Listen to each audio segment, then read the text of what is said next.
ओम नारायण नारायण नारायण नारायण। सब मित्रों को राम राम।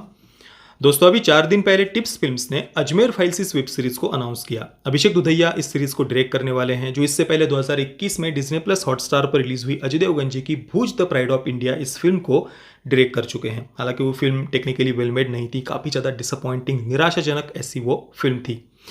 उस फिल्म के अलावा भी 20 और टीवी सीरियल्स को भी अभिषेक दुधैया ने डायरेक्ट किया हुआ है, ऐसा मैंने पढ़ा। और अभी भूज द प्राइड ऑफ इंडिया के बाद में वे टिप्स फिल्म्स के साथ में अजमेर फाइल्स इस वेब सीरीज को डायरेक्ट करने वाले हैं। हालांकि किस ओटीटी प्लेटफॉर्म पर और कब ये सीरीज रिलीज होगी इसके बारे में अभी कोई जानकारी उन्होंने नहीं दी है। केवल ये सीरीज हम बनाने वाले हैं, ऐसा उन्होंने अनाउंस किया है। दोस्तों, 1992 में दुनिया के सबसे बड़े चाइल्ड सेक्सुअल एक्सप्लॉयटेशन स्कैंडल्स में से एक स्कैंडल अजमेर में हुआ था, जिसमें 11 से 20 वर्ष की 300 बच्चियों को ब्लैकमेल करके उनके साथ बलात्कार किए गए थे। इसे अजमेर रेप कांड कहा जाता है। दुनिया के सबसे बड़े चाइल्ड सेक्सुअल एक्सप्लॉयटेशन स्कैंडल्स में से ये एक है। पर दुख की बात यह है कि इसका जो मुख्य आरोपी है, इस इतने भयावह जघन्य अपराध का जो मुख्य आरोपी है, वो आज भी बाहर है। इसके बारे में जो जानकारी है वो मैं थोड़ा सा आपको पढ़कर बताता हूं, और उसके बाद में अभिषेक दुधैया जो इसे डायरेक्ट करने वाले हैं, उनका दैनिक भास्कर ने जो इंटरव्यू लिया है वो भी मैं आपको पढ़कर बताऊंगा। The investigation of the case was stalled by police under political pressure as the main accused Farooq Chishti belonging to the khadims of Ajmer Sharif Dargah. Ajmer Sharif Dargah के खादिम से वो संबंधित है। मुख्य आरोपी फारूक चिश्ती, वो उस समय इंडियन यूथ कांग्रेस का president था, was president of the Ajmer Indian Youth Congress. Eventually, 18 serial offenders were charged in court. 8 were convicted for life and 4 among them were later acquitted in 2001. 18 serial offenders को court में charge किया गया था, जिनमें से केवल 8 को ही कन्विक्ट किया गया और उनमें से भी 4 को 2001 में छोड़ दिया गया। In 2007, a fast track court in Ajmer convicted Farooq Chishti. But in 2013, Rajasthan High Court released him on time served. 2007 में फारूक चिश्ती को कन्विक्ट किया गया फास्ट ट्रैक कोर्ट के द्वारा, पर 2013 में उसे छोड़ दिया गया। अब इस पर राजस्थान के रिटायर्ड डीजीपी ओमेंद्र भारद्वाज जी ने क्या कहा है, देखिए। जो उस समय deputy inspector general of police थे अजमेर के। The accused were in a position of influence both socially and financially, and that made it even more difficult to persuade the girls to come forward and depose. मतलब जो आरोपी थे वे सामाजिक और आर्थिक दोनों ही रूप से काफ़ी प्रभावी लोग थे, और इस कारण से ये और भी ज़्यादा कठिन हो गया था इस केस को सॉल्व करना, या जो पीड़ित बच्चियाँ थी, लड़कियाँ थी, उनको सामने लाना। The supreme court noted in this case unfortunately many of the victims who appeared as witnesses turned hostile, and one can appreciate the reason why they did not want to depose against the appellants, as that would have exposed them as well and would have adversely affected their future life. The case has been compared to the Rotherham child sexual exploitation scandal. तो दोस्तों, इन सब बातों से हम समझ सकते हैं कि इतने भयावह जघन्य ऐसे अपराध होने के बाद भी किस प्रकार से इस केस को दबा दिया गया था, कभी इसे सामने नहीं आने दिया गया। और मैंने स्वयं भी आज से केवल 4 या 5 वर्ष पहले ही इसके बारे में पहली बार सुना था। उससे पहले तो मैंने भी इसके बारे में कभी भी नहीं सुना था, क्योंकि कहीं पर इसके बारे में कभी चर्चा होते हुए मैंने तो नहीं देखा। आप इवन गूगल पर भी सर्च करेंगे तो मुश्किल से 2-3 मीडिया हाउस के इस पर आपको आर्टिकल्स मिलेंगे, और उनमें से भी अभी जब ये इस वेब सीरीज़ को अनाउंस किया है उसके बाद कुछ मीडिया हाउस ने, अभिषेक दुधैया उनका इंटरव्यू लिया, और कुछ मीडिया हाउस ने इसको रिपोर्ट किया है। इसके अलावा बस 1-2 मीडिया हाउस के आपको कुछ पुराने आर्टिकल्स इस पर मिल जाएंगे, पर कहीं पर इसके बारे में कोई चर्चा, कोई न्याय करने की मांग किसी फेमिनिस्ट ने की हो, किसी लिबरल ने इस पर कोई न्याय की मांग की हो, ये मैंने तो कम से कम नहीं देखा। और जब ये इतना जघन्य अपराध हुआ भी था, उस समय भी किस प्रकार से पॉलिटिकल प्रेशर था, सब कुछ पता होते हुए भी कोई कार्रवाई नहीं की गई थी। और उस समय एक पत्रकार ने इन सारे जो बच्चियों को ब्लैकमेल किया गया था, उनकी न्यूड फोटोज़ वगैरह लेकर उन्हें पब्लिश किया था न्यूज़पेपर में। The news of the scandal broke after a local paper Dainik Navjyoti published some nude images and a story about school students being blackmailed by local gangs.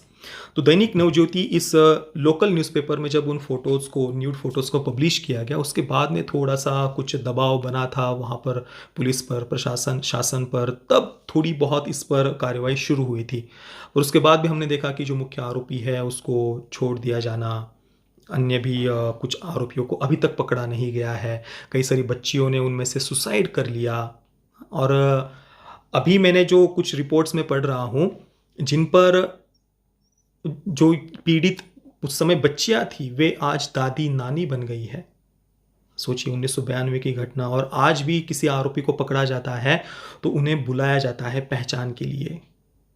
मैं आपको वो पढ़कर बताता हूँ, दैनिक भास्कर ने जो इस पर इंटरव्यू लिया है। क्या आप अजमेर के चर्चित अश्लील फ़ोटो ब्लैकमेल कांड पर फ़िल्म बना रहे हैं? तो डायरेक्टर अभिषेक दुधैया जी ने कहा, जी हाँ, यह एक वेब सीरीज़ है जिसे हम ओटीटी प्लेटफॉर्म पर रिलीज़ करेंगे। हम टिप्स वालों के साथ इसे बना रहे हैं। टिप्स के कुमार तोरानी के साथ यह मेरा पहला प्रोजेक्ट है। इसका नाम अजमेर फाइल्स अनाउंस किया गया है। अगला प्रश्न पूछा, यह नाम कश्मीर फाइल्स की तरह ही लग रहा है।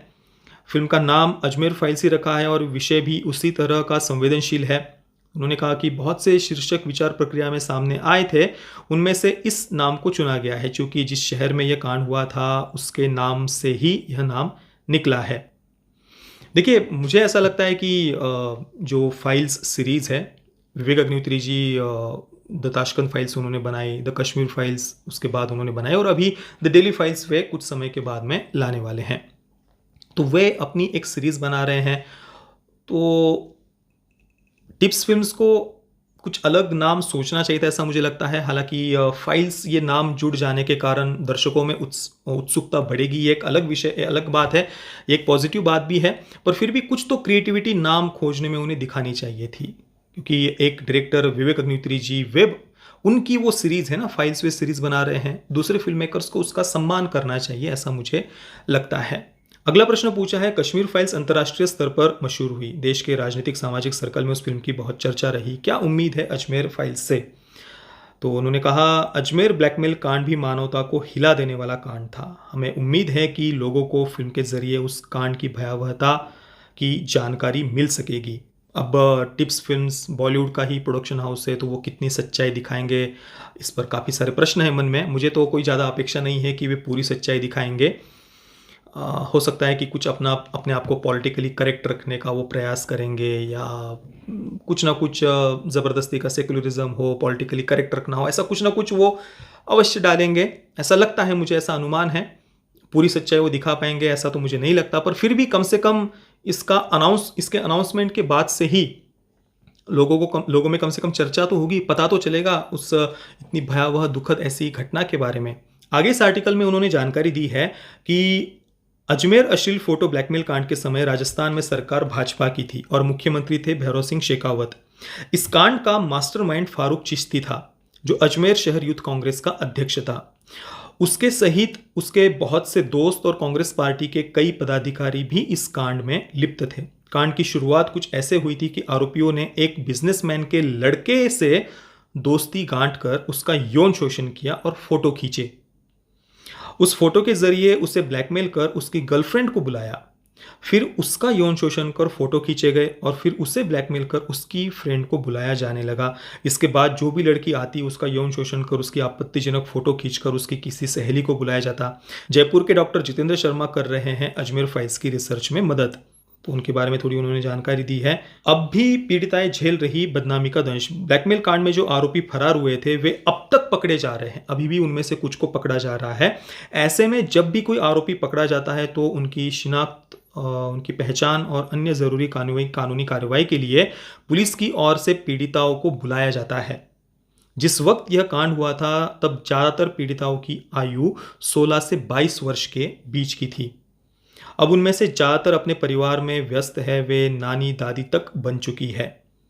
परिवार में उनकी बहू, बेटियां, दामाद, भाई, भतीजे, पिता, पति सभी है। ऐसे में उन्हें फिर से उस दर्दनाक हादसे के लिए जब बुलाया जाता है तो उनसे जख्म फिर से हरे हो जाते हैं। दोस्तों, इन सब बातों से हमें पता चलता है कि हमारे देश के जो लिबरल्स है, वोक्स है, फेमिनिस्ट है, उनकी महिला सशक्तिकरण की बातें कितनी ज़्यादा खोखली होती है।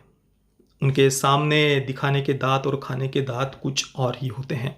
और इसमें कोई आश्चर्य की बात नहीं है, पूरे विश्व में ही, पूरा विश्व ही इन लिबरल्स तथा कथित फेमिनिस्ट इनकी हिपोक्रेसी से पूरा विश्व ही आज परेशान है। हमेशा हजारों हजारों सैकड़ों सैकड़ों घटनाओं पर वो चुप रहेंगे और उनके एजेंडा को सूट करने वाली कोई एक न्यूज़ लेकर फिर वो अपना एजेंडा पुश करते हैं। जैसे कि हमने इससे पहले भी देखा, करीब 5 वर्ष पहले बॉलीवुड के और हमारे देश के अन्य कई सारे सेलिब्रिटीज़ प्लेकार्ड ले लेकर किस प्रकार से मंदिर को, हिंदू संस्कृति को उन्होंने बदनाम किया था। अपने हिंदुस्तानी होने पर उन्हें शर्म आ रही थी। हालांकि उस घटना की सच्चाई क्या है, बाद में क्या बातें सामने आई, उसके बारे में कुछ जानने की आवश्यकता भी उन्हें नहीं लगी। बस प्लेकार्ड लेकर तुरंत वो अपनी जो भी मंदिर, हमारे देश और कल्चर, उसको टारगेट करते हुए उन्होंने प्लेकार्ड पकड़ लिए थे। ये सब हमने देखा। पर दूसरी कई सारी ऐसी बच्चियाँ, उनकी चीख है, वो सब उन्हें सुनाई नहीं देती, उनकी पीड़ा उन्हें दिखाई नहीं देती। कश्मीरी हिंदुओं के नरसंहार के बारे में भी द कश्मीर फाइल्स के बाद में देश के ज़्यादातर लोगों को पता चला, नहीं तो देश में कभी उस पर चर्चा भी नहीं होती थी। ज़्यादातर लोगों को उसके बारे में पता ही नहीं था। अब इस सीरीज़ में वो क्या दिखाएंगे, कैसे इस विषय को प्रस्तुत करेंगे, पता नहीं। ज़्यादा कुछ मेरी ऐसे अपेक्षा नहीं है, पर कम से कम इस इतने भयावह जघन्य ऐसे अपराध के बारे में इस सीरीज़ के कारण लोगों को पता चलेगा, ये एक बहुत अच्छी बात है। बाकी दोस्तों, क्या आपने कभी अजमेर के इस इतने भयावह रेप कांड के बारे में कभी सुना था, या आपके इस सीरीज से क्या एक्सपेक्टेशंस हैं? मुझे आप नीचे कमेंट में अवश्य बताना। ये वीडियो देखने के लिए आप सभी मित्रों का बहुत बहुत धन्यवाद। जय श्री राम, वंदे मातरम।